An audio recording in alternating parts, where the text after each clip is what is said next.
क्या आप यकीन करेंगे, सिर्फ 40 सिख योद्धाओं ने 10 लाख की सेना को रोक दिया था।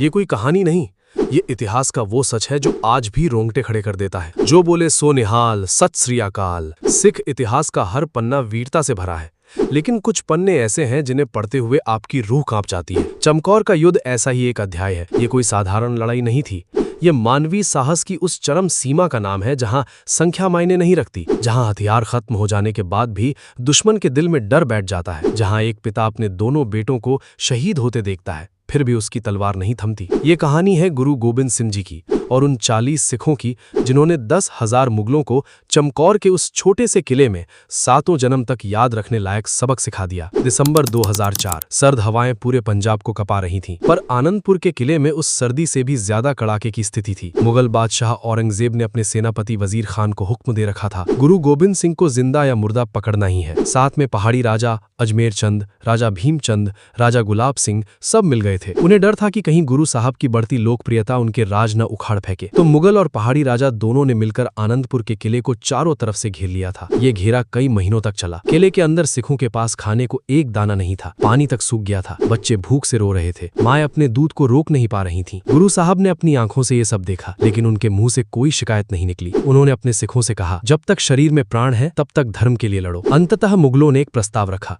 उन्होंने कहा, गुरु साहब आप किला छोड़ दें, हम आपको और आपके परिवार को सुरक्षित कहीं भी जाने की इजाजत देंगे, कुरान की कसम। गुरु साहब जानते थे कि मुगलों की कस्मों पर भरोसा करना खतरे से कम नहीं, लेकिन उनके पास कोई चारा नहीं था। किले में भूख से बच्चे मर रहे थे, उन्होंने हामी भर दी। और यही वो क्षण था जब इतिहास का सबसे बड़ा विश्वासघात लिखा जाने वाला था। रात के अंधेरे में सरसा नदी के किनारे किनारे गुरु साहब का काफिला निकला। उनके साथ थीं माता गुजरी जी, चारों साहबजादे अजीत सिंह 17 वर्ष, जुझार सिंह 14 वर्ष, जोरावर सिंह 9 वर्ष, फतेह सिंह 6 वर्ष और करीब 200 सिख। मुगलों को जैसे ही ये पता चला, उन्होंने अपना वादा तोड़ दिया। वजीर खान ने अपनी फौज को आदेश दिया, उन पर हमला करो, कोई जिंदा ना बचे। सरसा नदी में उस समय बाढ़ थी, आसमान में बादल घने थे, बारिश हो रही थी। नदी का पानी इतना तेज बह रहा था कि उतरना मुश्किल था। अचानक पीछे से मुगलों के घोड़ों की टापें सुनाई दी, हाथियों के घंटे बजने लगे, तोपों की गड़गड़ाहट ने रात को दिन बना दिया। क्या हुआ क्या नहीं कोई नहीं समझ पाया। उस अफरा तफरी में माता गुजरी जी और 2 छोटे साहिबजादे जोरावर सिंह और फतेह सिंह काफिले से बिछड़ गए। उन्हें एक पुराने सेवक ने अपने घर ले जाकर छुपा दिया, लेकिन किसी गद्दार ने मुगलों को बता दिया और फिर वही हुआ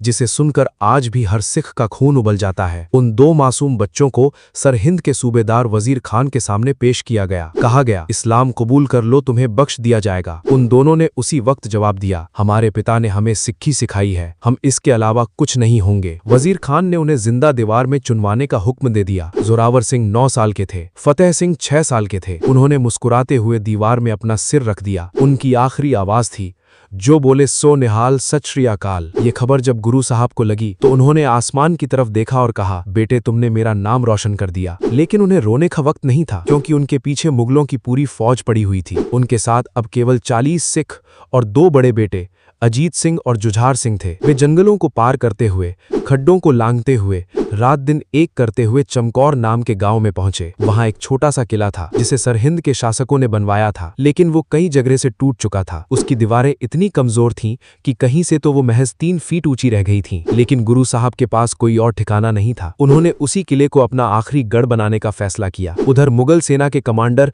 नहर खान को जैसे ही पता चला कि गुरु गोबिंद सिंह चमकौर के किले में है, उसने अपनी सारी फौज को वहां जमा होने का हुक्म दे दिया। वो खुद 10,000 सैनिकों के साथ पहुंचा। साथ में पहाड़ी राजाओं की सेनाएं भी थीं। अजमेर चंद, राजा भीमचंद, राजा केसरी चंद, सब मिलकर 10,000 से भी ज्यादा हो गए थे। उनके पास तोपें थीं, ऊंटों पर बंदूकें लदी हुई थीं, हाथियों के ऊपर नक्कारे बज रहे थे और सामने था एक टूटा फूटा किला जिसमें सिर्फ 40 सिख, गुरु साहब और उनके 2 साहिबजादे। अब कल्पना कीजिए, 40 के सामने 10,000, यानी हर एक सिख के सामने 250 मुगल। अगर आप किसी को बताएं कि ऐसे में भी लड़ाई हो सकती है तो वो हंस देगा। लेकिन चमकौर के किले में जो हुआ उसने पूरी दुनिया की सोच बदल दी। 21 दिसंबर 1704 सुबह की पहली किरणें निकलते ही मुगलों ने किले को चारों तरफ से घेर लिया। नहर खान ने घोड़े पर सवार होकर किले के सामने आकर ललकारा, गुरु गोविंद सिंह, तुम्हें औरंगजेब का फरमान है, अगर इस्लाम कबूल कर लो तो तुम्हें 5 प्रांतों का सूबेदार बना दिया जाएगा, तुम्हारे बेटों को ऊंचे ओहदे मिलेंगे। गुरु साहब किले की दीवार पर खड़े थे, उनके चेहरे पर कोई डर नहीं था। उन्होंने जवाब दिया, नहर खान, अपने बादशाह से कह दो कि जो खुदा का बंदा नहीं वो दुनिया का बादशाह कैसे हो सकता है। हम उस एक अल्लाह के सामने झुकते हैं जिसने ये सारा संसार बनाया, हम किसी जुल्मी के सामने हथियार नहीं डालेंगे। नहर खान को गुस्सा आ गया, उसने हाथ खड़ा किया और किले पर ताबड़तोड़ तोपे दागने का हुक्म दे दिया। पहला हमला इतना जबरदस्त था कि पूरा आसमान गोलियों और तीरों से काला हो गया। तोपों के गोलों ने किले की दीवारों को हिला दिया, लेकिन गुरु साहब ने अपने सिखों को निर्देश दिया था, जब तक दुश्मन सामने ना आ जाए एक गोली भी मत चलाना, हर गोली दुश्मन के सीने में लगनी चाहिए। सिख ऊपर से दुश्मनों को देख रहे थे। मुगल सैनिक चिल्ला चिल्ला कर आगे बढ़ रहे थे। उन्हें लग रहा था कि अभी इस किले पर कब्जा कर लेंगे, लेकिन जैसे ही वे सिखों की फायरिंग रेंज में आए, गुरु साहब ने जयकारा बुलंद किया, जो बोले सो निहाल, सत श्री अकाल। और फिर वो हुआ जो मुगलों ने सपने में भी नहीं सोचा था। सिखों की एक एक गोली मुगल सैनिकों के माथे पर लग रही थी। जैसे ही सामने वाले मुगल गिरते, पीछे वाले रुकते नहीं थे, लेकिन फिर वे भी गिर जाते थे। उस पहले हमले में 50 से ज्यादा मुगल सैनिक मारे गए। सिखों को कोई नुकसान नहीं हुआ। नहर खान को पसीना आ गया। उसने सोचा, ये कैसे लड़ रहे हैं। उसने और सैनिक झोंक दिए। दूसरा हमला और बड़ा था। इस बार उसने हाथियों को आगे कर दिया। हाथी इतने विशाल थे कि उनके पैरों के नीचे आने वाला आदमी चूर चूर हो जाता। हाथियों पर सवार सैनिक ऊपर से तीर चला रहे थे, लेकिन सिखों ने अपनी पुरानी चाल याद की। गुरु साहब ने कहा, हाथियों के पैरों पर तलवार से वार करो, उनकी सूंड काट दो। जो सिख बचे थे वे दीवार से छलांग लगाकर हाथियों के पैरों के पास घुस गए। एक ने अपनी तलवार से हाथी की सूंड काट दी। हाथी चिल्लाया और बेकाबू होकर अपनी ही सेना की तरफ भागने लगा। दूसरे हाथियों ने भी उसी तरह हंगामा मचा दिया। मुगल सैनिक खुद ही हाथियों के पैरों तले कुचल गए। दूसरा हमला भी नाकाम हो गया। इस बीच गुरु साहब के बड़े बेटे बाबा अजीत सिंह, जो अभी 17 साल के थे, अपने पिता के पास आए। उन्होंने कहा,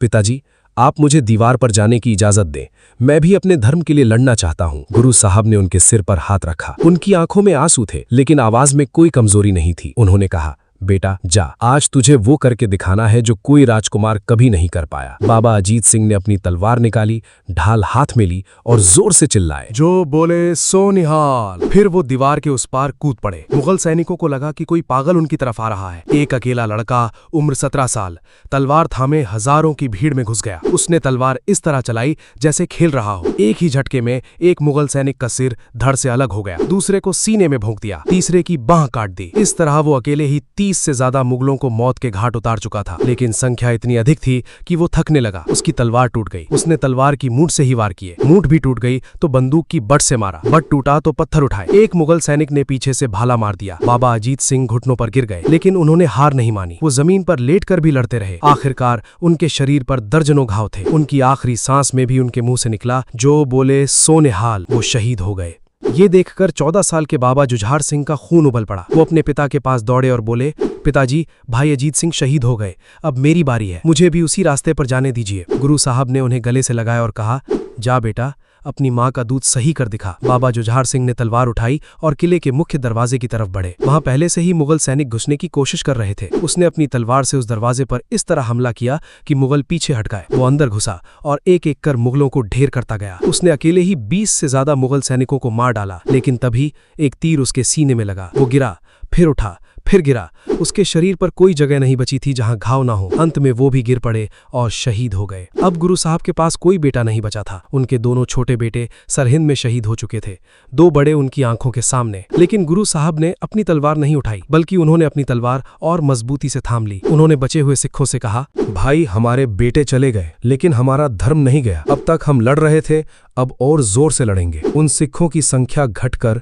अब सिर्फ 12 रह गई थी। गोलियां खत्म हो चुकी थीं। अब हाथों हाथ लड़ाई हो रही थी। तलवारों की झनकार, भालों की नोकें, खंजरों के वार, पूरा किला युद्ध का मैदान बन गया था। मुगल लाशों के ढेर पर चढ़कर आगे बढ़ रहे थे, लेकिन सिख हर बार उन्हें पीछे धकेल देते थे। दोपहर के 3 बज चुके थे। 7 घंटे हो चुके थे युद्ध को। सूरज ढलने लगा था। मुगलों के 4 हमले नाकाम हो चुके थे। 5वां हमला भी नाकाम हो गया। 6ठा हमला असफल। नहर खान हैरान था। उसने अपने सरदारों से कहा, ये कैसे लड़ रहे हैं? ये भूखे हैं, प्यासे हैं, संख्या में कुछ ही बचे हैं, फिर भी नहीं मान रहे। उसने कहा, अब रात हो रही है, आखिरी हमला करो, पूरी सेना झोंक दो। इस बीच गुरु साहब ने अपने 3 सबसे भरोसेमंद सिखों, भाई दया सिंह, भाई मान सिंह और भाई संत सिंह को बुलाया। उनसे कहा, तुम तीनों आज रात मेरे साथ यहाँ से निकलोगे। ये भागना नहीं है, ये फिर से खड़े होने के लिए जीवित रहना है। मुगलों को ये मत पता चलने दो कि हम निकल रहे हैं। तीनों ने गुरु साहब को अपनी पगड़ियों से बांध दिया। उन्होंने एक काली बकरी की खाल उड़ा दी ताकि अंधेरे में कोई पहचान न सके, और फिर किले के पीछे के उस छोटे से दरवाजे से, जहां मुगलों ने पहरा नहीं दिया था, वे चारों निकल गए। वहां सीधी खड़ी चट्टान थी, लेकिन उन्होंने रस्सियां बांध ली और उतर गए। इधर बचे हुए 9 सिख किले के अंदर आखिरी सांस तक लड़ते रहे। एक एक करके वे गिरते गए, लेकिन गिरने से पहले वे कम से कम 10 मुगलों को अपने साथ ले जाते थे। सबसे आखिर में शहीद हुए भाई दया सिंह, जो उस समय तक किले में ही रहे थे। वास्तव में वे गुरु साहब के साथ निकले थे। इतिहास में थोड़ा मतभेद है, लेकिन प्रचलित कथा के अनुसार गुरु साहब के साथ वे 3 ही निकले, बाकी सभी शहीद हुए। हाँ, भाई दया सिंह उन तीनों में से एक थे, तो वे निकल गए थे, किले में नहीं रहे। सही क्रम। गुरु साहब ने भाई दया सिंह, मान सिंह और संत सिंह के साथ किला छोड़ा। बाकी बचे सिखों ने किले के अंदर लड़ते हुए प्राण दिए। अगली सुबह जब सूरज निकला तो मुगल सैनिकों ने किले में प्रवेश किया। उन्होंने देखा पूरा किला लाशों से पटा हुआ था। 37 सिखों के शव वहां थे और उनके बीच में 500 से ज्यादा मुगल सैनिकों के शव भी थे। सैकड़ों मुगल घायल थे जो कराह रहे थे। नहर खान कांप रहा था। उसने अपने अफसरों से पूछा, गुरु कहाँ है? किसी ने बताया, सर वो रात में निकल गए। नहर खान ने अपना सिर पीट लिया। 10,000 की फौज लेकर आया था, उसके हजारों सैनिक मारे गए और गुरु साहब निकल गए। वो समझ गया कि ये कोई साधारण इंसान नहीं है। चमकौर के इस युद्ध में कुल 37 सिख शहीद हुए और गुरु साहब के साथ 3 सिख बच निकले। दोनों साहिबजादे शहीद हुए। इतिहासकारों के अनुसार सिखों ने उस दिन 500 से ज्यादा मुगलों को गिर गिराया। ये सिर्फ एक युद्ध नहीं था, ये मानवीय साहस की वो ऊंचाई थी जहां संख्या मायने नहीं रखती। गुरु साहब ने चमकौर से निकलने के बाद मच्छीवाड़ा जंगल में विश्राम किया। फिर उन्होंने मुगल बादशाह औरंगजेब को जफरनामा यानी विजय का पत्र लिखा। उस पत्र में उन्होंने लिखा कि तेरे जुल्म की कोई हद नहीं रही। तूने कस्में तोड़ी, बच्चों को शहीद करवाया, लेकिन मैं नहीं डरा। अब तेरी सल्तनत की जड़ें हिल चुकी हैं।